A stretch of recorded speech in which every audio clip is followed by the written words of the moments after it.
ऐसे कैसे हंसना होता है भाई। तो पूरी प्रेजेंटेशन दी मैंने, एक बार बोला उनको, दो बार बोला, 3 बार बोला। वो बंदा ना ऐसे ही बैठा था पूरी प्रेजेंटेशन में, पता नहीं क्या प्रॉब्लम थी, मुझे नहीं पता। और मेरा ना एक हमेशा से एटीट्यूड रहा है कि मेरे कारण से कोई हर्ट ना हो। मैं प्रेजेंटेशन के बाद उनसे मैं मिला भी, मैंने बोला कि sir I am so sorry, शायद मेरी कोई बात बुरी लगी कि आप पूरी प्रेजेंटेशन में बहुत उदास से बैठे हुए थे। तो बोले नहीं। तो मैंने बोला सर आपने स्माइल क्यों नहीं किया फिर? तो बोले मेरी शक्ल ही ऐसी है। तो अब मैं था उस टाइम पे इंजीनियरिंग का स्टूडेंट, थोड़ा सा शाणे होते हैं टेढ़े लोग। मैं ना इंजीनियरिंग का स्टूडेंट उस टाइम पे 3rd ईयर या फाइनल ईयर में था मैं, और मैं भी ऑब्वियस सी बात है थोड़ा सा अपन भी सुपर वाले तेज थे। मैंने बोला सर एक काम करिएगा, आज रात को जब आप सोने से पहले एक घर पे मैच बॉक्स से माचिस की डब्बे से एक माचिस की तीली निकालिएगा और निकाल के ना उसको मुंह में फंसा के सो जाइएगा। जब आप सवेरे उठेंगे ना तो आप नहीं भी स्माइल करेंगे तब भी आपकी शक्ल होता है ना ऐसे फंसा लो ऐसे। तो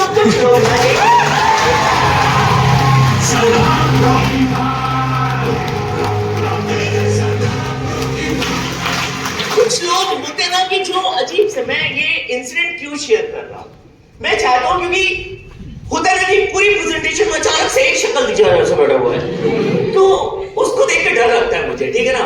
मुझे रात को सपने आएंगे आपके कारण से बुरे आपको अधिकार नहीं मिल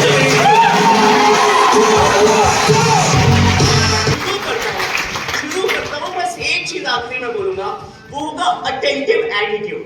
आप यहाँ पे बैठो ना अटेंटिव एटीट्यूड के साथ बैठो यहाँ पे। अगर मैं कोई बात बोल रहा हूं तो आपको वो अच्छे से सुनना है कि यार ये बात है कि खो नहीं जाना है कि लाइट्स में खो गए, टाइम में खो गए, हेलीकॉप्टर में खो गए, राइट है ना। ऐसे आपने खोना नहीं है, आपने मेरी बातों को सुनना है कि सामने वाला बोल क्या रहा है ना। तो आपको अटेंटिव होकर, और ये इधर उधर जो थोड़ी बहुत मूवमेंट है ये नहीं होनी चाहिए। कोई अभी कितना अर्जेंट काम है, 15, 20, 25 मिनट बहुत मेडिकल इमरजेंसी, उसके अलावा कोई अर्जेंट काम नहीं हो सकता कि अभी अब जाना है ना। आज चले गए तो चले ही गए। मैं भी अगर मुझे आज भी याद है मेरे प्रेजेंटेशन, जिस प्रेजेंटेशन में मुझे बुलाया गया था, मेरे साथ 3-4 फ्रेंड्स आए थे, उनमें से 2 को काम आ गया था और वो चले गए थे बीच से। आज नहीं पता है वो दोनों कहां हैं। और उसी में मैं भी बैठा हुआ था, मैं आखिरी तक बैठा था, और पूरे हिंदुस्तान को पता है कि आशीष सिंधिया शो फोन तो आ गया ना, बस आपको बिलीव करने की जरूरत है। मुझे लगा जब उस जगह पे बैठा हुआ था कि इस इंसान में और मेरे में एक डिफरेंस है, इसकी सोच का लेवल अलग है। और आपको बता दूं 95% people are the part of crowd. इस दुनिया में 95% लोग ना एक जैसी जिंदगी जी रहे हैं। सिर्फ दुनिया में 5% लोग हैं जो अपनी लाइफ में सक्सेसफुल हैं, कुछ अलग कर रहे हैं। और मैं आपको बता दूं आपकी सोच, आपके काम अगर दुनिया के 95% लोगों की तरह मिल रहा है तो आपको मिलेगा भी वही जो दुनिया के 95% लोगों को मिल रहा है। और आपकी सोच और आपके काम अगर दुनिया के 5% सक्सेसफुल लोगों की तरह मिल रहा है तो आपको मिलेगा भी वही जो दुनिया के 5% सक्सेसफुल लोगों को मिल रहा है।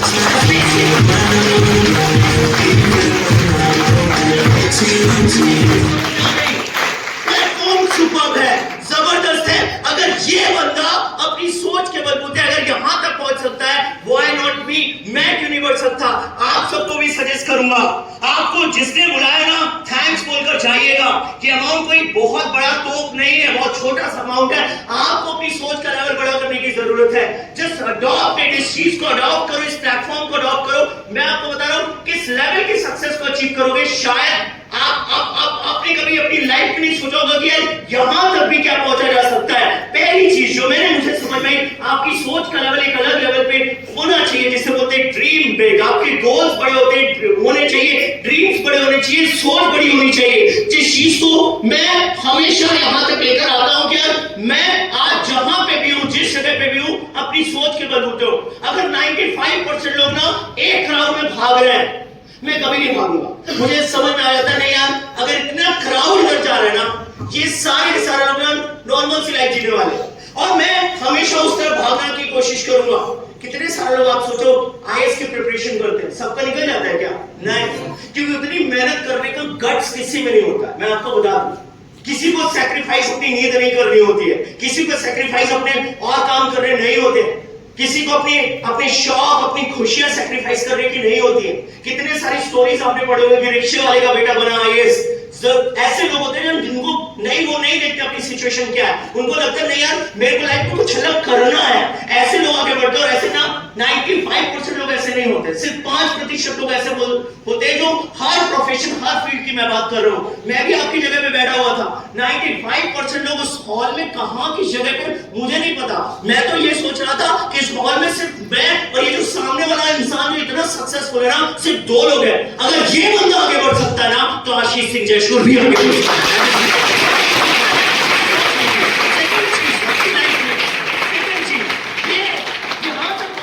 जगह पे पहुंचना कोई बड़ी बात नहीं है। दूसरी चीज जो मैं हमेशा शेयर करता हूं, दैट इज द डेडिकेशन। बहुत सारे लोगों को हो सकता है कि यार लगे कि यार नहीं यार, मैं बहुत सारे लोग मुझे मिलते हैं, लोग बोलते हैं सर आशीष सर मैं भी आगे बढ़ना चाहता हूं, मेरी सोच का लेवल बहुत बड़ा है, मैं लाइफ में ग्रो करना चाहता हूं, लेकिन सर प्रॉब्लम्स बहुत ज्यादा है। मैं आपको बोल रहा हूं, जिंदगी में भगवान अगर आपको लाइफ मिली है ना, तो आप कभी प्रॉब्लम को स्किप तो नहीं कर सकते हो। Problem is the part of your life, आपको फेस करना पड़ेगा, लड़ना पड़ेगा। आपको क्या लगता है अगर कोई बंदा जिम जाता है, बिना डंबल उठाए बॉडी बन सकती है? पेन तो होएगा, कम ऑन। विराट कोहली क्या लगता है आराम से सोता होगा, सीधा मैच में जाता, भाई मैच आ जाओ, ऐसा होता होगा? नहीं, मेहनत करते हैं लोग, प्रॉब्लम्स आती है, दिक्कतें आती है। कितने सारे प्लेयर्स जो इंजर्ड हो जाते हैं, कितने सारे बिजनेस जो लोग करते हैं, कभी कोई प्रॉब्लम आती है। It's a part of your life. जिनको लगता है सर बड़ी दिक्कत है, सर घर पे पैसे नहीं है, सर प्रॉब्लम है, अरे पैसे किसके पास होते हैं यार? बहुत रेयर लोग होते हैं जो कहना चाहिए 95% पीपल। आपको पता है हिंदुस्तान में जो मिडिल क्लास फैमिली और लोअर मिडिल क्लास फैमिली से बिलोंग करते हैं, और आपको पता है हर घर की एक ही समस्या, जो financial issue is the biggest issue आज हर परिवार का। आर्थिक रूप से जो स्थिति होती है ना, वो हर एक घर परिवार में होती है, सबके पास दिक्कतें हैं। बहुत सारे लोग मुझे मिलते हैं, बोलते हैं सर मैं अच्छा दिखता नहीं हूं, अच्छा बोलता नहीं हूं, सर मेरे पास पैसा नहीं है, सर ये प्रॉब्लम है, सर वो प्रॉब्लम है। मैं बोलता हूं कितनी सारी स्टोरीज पड़ी हुई है, कितने सारे लोग जो आज कहना चाहिए सुपर इंस्पायरिंग पीपल है, जिनके पास कुछ भी नहीं था, लेकिन उनके अंदर एक चीज होती है जिसे बोलते हैं डेडिकेशन। वो डेडिकेशन नाम की क्वालिटी थी, और वो अगर किसी इंसान के अंदर है ना, तो लाइफ में कोई प्रॉब्लम लग ही नहीं सकती है। मैं हमेशा डॉक्टर एपीजे अब्दुल कलाम जी का एग्जाम्पल देता हूं। बचपन में 11 भाई बहन थे, पापा बोर्ड्स को रेंट पे दिया करते थे, घर पे इतना खाना नहीं होता था, मम्मा रात में खाना सर्व करती थी ना, बच्चों को कई बार उनको भूखा सोना पड़ता था। और वो 6 साल का बच्चा, जहां पे 6 साल के बच्चे खेलने कूदने की उम्र होती ना, वो 6 साल का बच्चा घर घर जाकर अखबारें बांटा करता था, लोगों से बोलता था एक दिन आएगा जब मैं देश का बहुत बड़ा वैज्ञानिक बनूंगा। 90% लोग टीज करते थे, मजाक उड़ाया करते थे, लोग बोलते थे अब्दुल्ला पागल हो गया, इतनी बड़ी बातें करता है। लेकिन कभी किसी ने उस अब्दुल्ले की सोच को नहीं देखा था कि वही अब्दुल्ला है जो घर घर अखबारें बांटा करता था, जिसके घर के हालात इतने खराब थे। और मैं आपको बता दूं, जब इस दुनिया को छोड़कर गए, ना केवल हमारे देश के बहुत बड़े वैज्ञानिक बने, हमारे भूतपूर्व राष्ट्रपति रह चुके डॉक्टर एपीजे अब्दुल कलाम जी।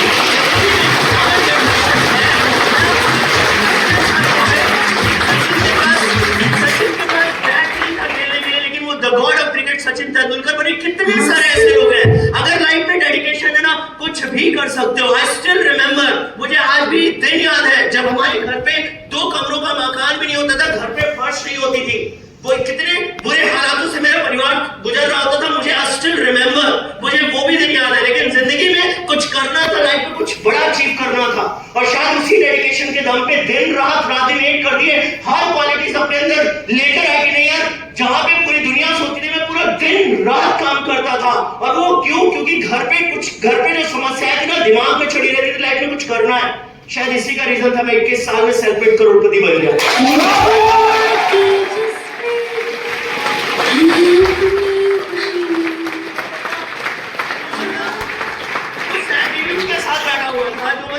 जिसके पास कुछ भी नहीं था, वो इंसान वहां से वहां तक पहुंचने का सबसे बड़ा रीजन था डेडिकेशन। क्योंकि मुझे ऐसा लगता है कि हम सबके अंदर होना चाहिए, कोई प्रॉब्लम कोई समस्या नहीं लगेगी। अपनी विपरीत परिस्थितियों को कभी अपनी हार का कारण मत बनाओ, अपनी विपरीत परिस्थितियों को सिर्फ और सिर्फ अपनी जीत का कारण बनाना शुरू करो। अपने कॉलेज की फीस हो, अपने कॉलेज की फीस हो, अपनी कॉलेज की फीस हो, मैंने मुझे आज भी याद है पापा ने मना किया था। एक दिन जब थर्ड सेमेस्टर में पापा को मैंने फोन लगाया, पापा ने पूछा क्यों तुम्हारी फीस कितनी है, मैंने पापा को एक रिप्लाई किया था, पापा आज के बाद से आपको मेरी फीस कॉलेज की पे करने की जरूरत नहीं है। 18.5 साल का था, मेरे बहुत सारे फ्रेंड्स अपनी अपनी बाइक से कॉलेज जाया करते थे, मेरी भी एक ख्वाहिश होती थी बिकॉज फाइनेंशियल बैकग्राउंड इतना अच्छा नहीं था। पापा को जिद करते, पापा शायद कोई प्रॉपर्टी बेच के शायद एक आध बाइक दिला सकते थे मुझे भी, लेकिन मैंने जिद नहीं करी। इस सिस्टम ने इतना कैपेबल बना दिया था, जब वो बचे हुए टाइम को यूटिलाइज करना स्टार्ट किया, एकेडमिक्स अच्छी हुई, पढ़ाई अच्छी हुई, हेल्थ अच्छी हुई, उसके साथ काम करना स्टार्ट किया, फाइनेंशियल बैकअप मिला, छोटे मोटे ड्रीम्स ख्वाहिशें पूरे करने का चांस मिला। मुझे आज भी याद है 18.5 साल का था मैं, और मेरे पास उस टाइम की पूरे कॉलेज की सबसे अच्छी बाइक हुआ करती थी। I got that Hero Honda Karizma जिसकी कॉस्ट अराउंड 90,000।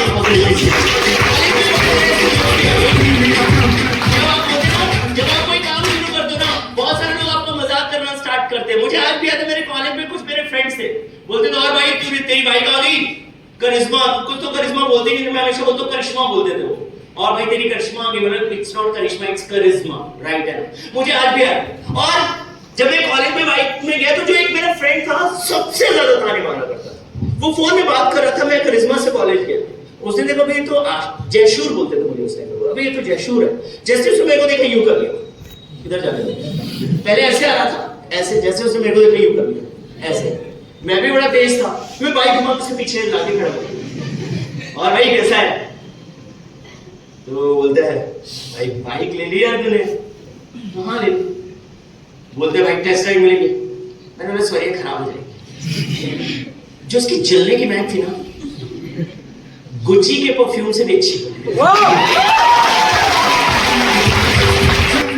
आज बहुत बड़े हो गए हैं, आज इन सब चीजों में ध्यान नहीं देते, लेकिन जब 18.5 साल के थे तो चुल मची रहती थी ना, बताता हूँ लोग जो 18 साल का खून होता है ना अलग ही होता है, वो बताता हूँ। आज तो ठीक है क्या ही कर रहा है, किसको दिखा रहा है, क्या करना है, राइट। आज तो बड़े हो गए, जब छोटे थे ना होता था, लेकिन मजा बहुत आता था।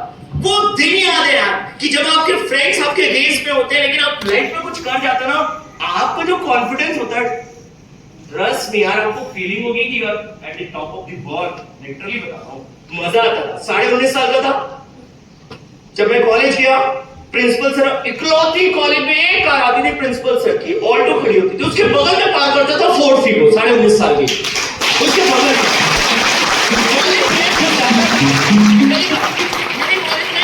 डेडिकेटेड यूनिफॉर्म नहीं था। मैं आपको कॉलेज नहीं बता रहा हूं, मेरे कॉलेज में कोई डेडिकेटेड यूनिफॉर्म नहीं था, कुछ भी पहन के जा सकते हो। कई बार मैं सूट पे जाता था ऐसे इस अटायर में, और जाता था क्योंकि तो ये कॉलेज में कौन सी फैकल्टी आ गई है, वो फैकल्टी नहीं था, वो 19 साल का लड़का एंटरप्रेन्योर आशीष सिंह जयशूर था। तो आज भी बिजनेस सूट का कल्चर है, लोग हर जगह पे अच्छे ऑफिसेस में और इंटरनेशनली वेयर करते हैं, उस दिन लोग शादी में सूट पहनते हैं। मैं ना मेरे को बड़ी फीलिंग आती थी, बिल्कुल फील करता था जैसे मैं बिजनेसमैन है। 19.5 साल का था, वही एक मेरा फ्रेंड था, वो सबसे ज्यादा मजे लेता था भाई, वो बोलता था और भाई करोड़पति आ गए कॉलेज में, हमेशा बोलता था।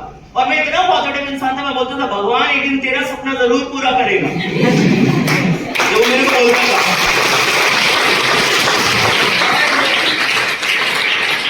भोपाल में जहां भी मेरा कॉलेज था थोड़ा आउटर में था, हाईवे पर था बहुत जबरदस्त तरीके से। मैंने कार रैली एक इंसिडेंट शेयर कर रहा हूँ, ऐसे लोगों को बताने में बड़ा मजा आता है जो सबसे ज्यादा उम्मीद करते हैं, पीछे पड़े रहते हैं ना, मानिए तो वो खड़ा हुआ था लिफ्ट मांगते हुए, मैंने ना कार रोकी जानबूझ के, वैसे तो मैं रुकता नहीं हूँ, लेकिन मैंने जानबूझ के रोकी, बोले अब तो रोकूंगा। तो मैंने लिफ्ट मांग रहा था, जैसे मैंने कार रोकी उसने कहा तो जयशूर है, ऐसे करता है। मैंने ग्लास नीचे किया, एक तो गर्मियों का मौसम था, 40 डिग्री टेम्परेचर, ठंडी हवा में जू निकल रही है एसी मजे आते थे। उस टाइम में कार बहुत बड़ी बात हुआ करती थी 10 साल पहले की, तो जू हवा निकल रही थी ठंडी में, उसको भी लग रहा था यार क्या जिंदगी इसकी, राइट है ना। मैंने बोला कि मैं ड्रॉप कर देता हूँ, गाड़ी ड्रॉप कर रहा है। अब उसको लग रहा था ना बेइज्जती हो जाएगी यार इसके साथ बैठूंगा तो, कि उसके मजे बहुत नहीं है, तो बैठ तो रहा नहीं था। मैंने बोला कि चल ड्रॉप कर देता हूँ, बोलते नहीं भाई मैं तो घूमने आया था। मैं देख रहा इधर उधर, हाईवे सन्नाटा, 2-4 गाय भैंस, कुछ नहीं। मैंने बोला भाई क्या घूम रहा है, मेरे को भी बता दे, मैं भी घूम लेता हूँ क्या घूम रहा था। और वो ना सबसे मजे लेता था। मेरा रोल नंबर 32 आता था तो वो ना मेरे नाम से मेरे को चिढ़ाता था। रोल नंबर 32 में जबरदस्त बोला करता। तब वो बात याद आ गई मेरे को, उस टाइम पे था 19.5 साल का था। ऐसे मजे लेता नहीं, लेकिन कभी कभी ले लेना चाहिए, कभी ओकेजनली, पहले की बात है। तो मैंने ना मेरे मुंडे निकाले, मैंने बोला रोल नंबर 32 जबरदस्त याद है भाई। और उसकी जो शक्ल थी ना, जो सुकून था, ठंडा।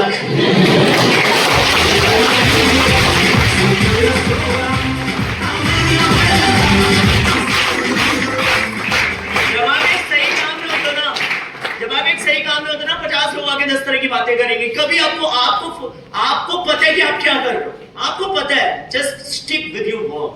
आप अपने काम से चिपके रहो, आप अपने वर्क से चिपके रहो, ऐसे लोग मिलेंगे। और मैं आपको बोल रहा हूँ, जब आप सक्सेसफुल हो जाते हो ना, तो लिटरली ना एक बार जब आपके सामने कभी लोग फेस करते हैं ना, जो आपके अंदर की फीलिंग होती है वो अलग ही होती है। आपको बता दो, फील है, कभी फील करना आपको समझ में आएगा। शायद ये मेरी 18-19 साल, फिर तो बड़े हो गए, फिर इन सब चीजों से क्या ही मतलब। लेकिन life was awesome. I was just 20 and half, 20.5 साल का था। 20.5 साल के मैं भोपाल शहर में, Bhopal that is city lakes, right, lake city, मतलब लेक सिटी बोलते हैं, लेक्स ही लेक्स है, अपने कैपिटल ऑफ मध्य प्रदेश। मेरे पास अपना खुद का घर था, 20 साल 5 महीने में अपार्टमेंट था मेरा अपना खुद का। आज के दिन मैं अपनी बात करूं, 1 साल शेयर करता हूं। बचपन में पापा किसी मैरिज फंक्शन में जाते थे, एक बाइक में बैठकर जाते थे, सारे के सारे परिवार के मेंबर, मम्मी पापा मैं, मेरी 2 सिस्टर्स, एक बड़ी और एक छोटी, हम सारे के सारे। कभी घर के वो भी दिन देखे, कभी आज के वो भी दिन देखे हैं, just because of this platform, just because of that step. हाँ, ये मैं ही हूँ।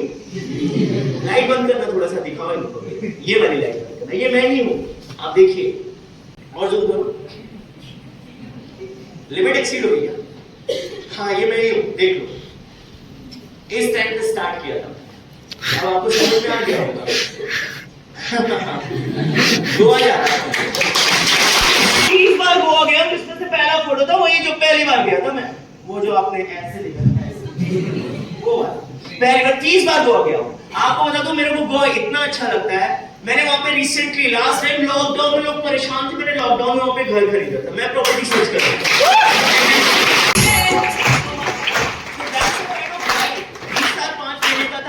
घर लिया। बचपन का वो दिन याद है जब पापा 5 लोगों को किसी मैरिज फंक्शन में लेकर जाते थे।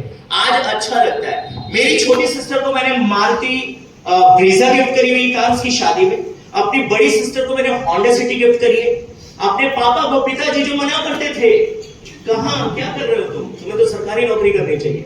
मैं किसी प्रोफेशन के अगेंस्ट में नहीं, लेकिन मैं अपनी लाइफ में कुछ अलग करना चाहता था। मैंने अपना करियर अपने हिसाब से चूज किया। और मैं आपको बता दूं, आज पापा के जितने ऑफिसर्स हैं ना, बड़े बड़े ऑफिसर, वो सरकारी जीप जो होती है ना उस पे जाते हैं। मेरे पापा ऑफिस एमजी हेक्टर से जाते हैं। छोटी सिस्टर ब्रेजा गिफ्ट करी, बड़ी सिस्टर को होंडा सिटी गिफ्ट करी, पापा को एमजी हेक्टर गिफ्ट करी। ऑब्वियस सी बात है, अपने आप को फी को तो पहले ही ले ली, फिर एक और कार ली। अच्छा लगता है कि आई वाज जस्ट 22, पूरे मध्य प्रदेश का सबसे छोटी उम्र का स्कोडा ऑक्टाविया।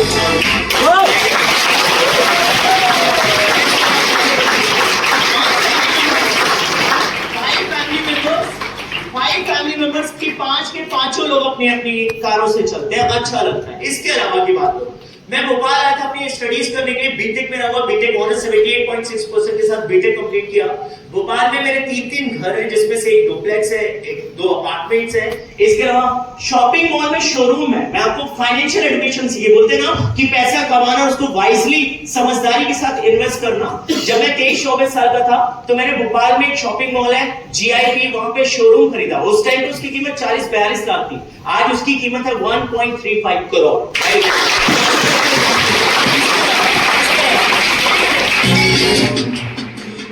लोग बोलते हैं कि कितनी कीमत मैं बता रहा था, कितनी कीमत है एक्चुअली में 1.35 करोड़। गलत बोल रहे हैं, उसकी कीमत सिर्फ और सिर्फ 10,000। आई बस नहीं आई? कार ऑक्टाविया कितनी की?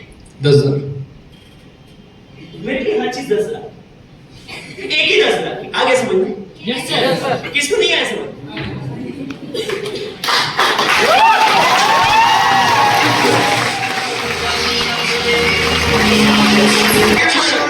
जिंदगी में मुझे ऐसा लगता है कि हर वो खुशियां मैं अपने पेरेंट्स को दे पाया। पापा परेशान थे दीदी की शादी कैसे करनी, मैंने बोला था आपका बेटा आशीष सिंह जयसूर है, डोंट वरी, आपको टेंशन लेने की जरूरत नहीं है। ऐसी हर चीज मुझे लगता है कि मैं कर पाया just because of this platform. शायद अच्छा लगता है जिंदगी में, राइट। गोवा में घर लिया, इसके अलावा बहुत सारी कॉमर्शियल रेसिडेंशियल। वो इंसान जो कभी शायद पैसे नहीं थे 10,000 रुपए, आज मैं अगर अपनी एसेट्स की वर्थ की कैलकुलेशन करूं, जो इंक्रीमेंट मिला वो अराउंड 6 to 8 करोड़ से अच्छा लगता है मुझे, राइट। यहाँ पे मैं आपको ये नहीं बता रहा हूं मैंने कितना कमाया, मैं ये बता रहा हूं कि मेरे जैसा ऑर्डिनरी इंसान अगर इस एक्स्ट्राऑर्डिनरी प्लेटफॉर्म पे आता है तो अपनी जिंदगी में कहां तक पहुंच सकता है, ये बताओ।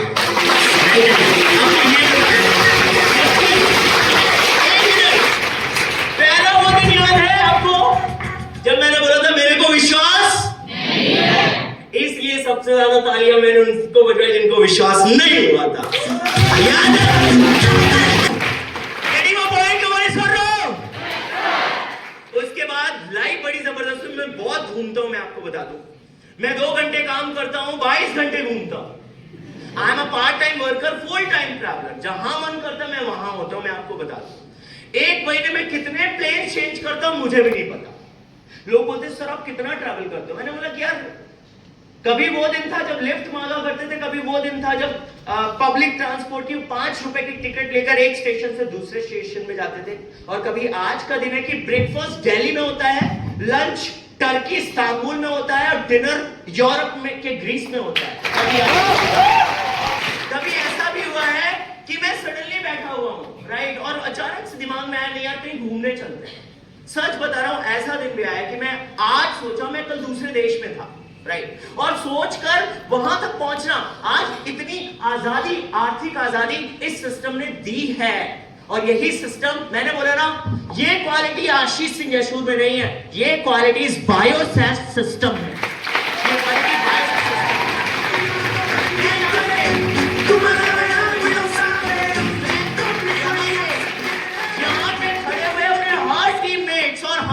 हर नए मेहमान से बात कर रहा हूं।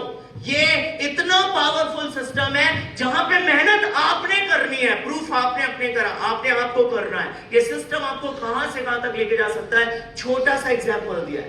आई ट्रैवल्ड 14 कंट्रीज, 15 कंट्रीज, जिसमें से 3 बार मैं यूनाइटेड अरब एमिरेट्स गया हूं, दुबई, अबू धाबी, शारजाह। 3 बार मैं थाईलैंड गया हूं, जिसमें फुकेट, कराबी, पटाया, बैंकॉक। उसके अलावा I went to Turkey, Malaysia, Maldives, Bhutan, Hong Kong, Vietnam, Russia, Greece. बजाओ ताली। जब मन करता है, कोई अच्छी मूवी चल रही होती ना, उसका जहां पे मूवी शूट हुई होती ना, कई दफा ऐसा हुआ है कि मैं मूवी देखने गया और मैंने बोला ये प्लेस बहुत अच्छी है, 2 महीने के बाद मैं उसी देश में था। 2 महीने के बाद उसी देश में था।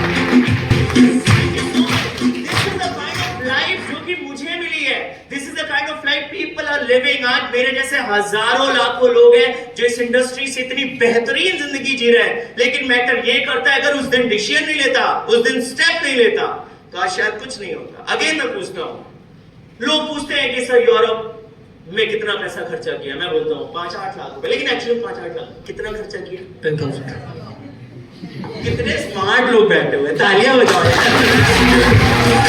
मैं स्काई डाइविंग कर चुका हूँ, मतलब प्लेन से कूद चुका हूँ, राइट है ना, अच्छा लगता है। मैं लाइक बहुत सारी एक्टिविटीज। किसी ने बोला हांगकांग में ऊपर से बहुत अच्छा लगता है, मैंने बोला चलो बुक कर लेते हैं हेलीकॉप्टर, घूमते उसी से, राइट है ना, मैंने हेलीकॉप्टर बुक कर लिया, राइट। ऐसी बहुत सारी खुशियां। मॉलडीव्स में वो जो सबसे खूबसूरत समंदर ओशियन है, वो वहां पे अलग ही है। वो एक्टिविटीज करना, समंदर जाके नीचे देखकर वेल को देखना, राइट है ना, तो मजा आता है जबरदस्त तरीके से। That's the kind of life I am living. और ऐसी जिंदगी बस वो एक स्टेप से आ गई। समझ में आएगा मैंने सर रो?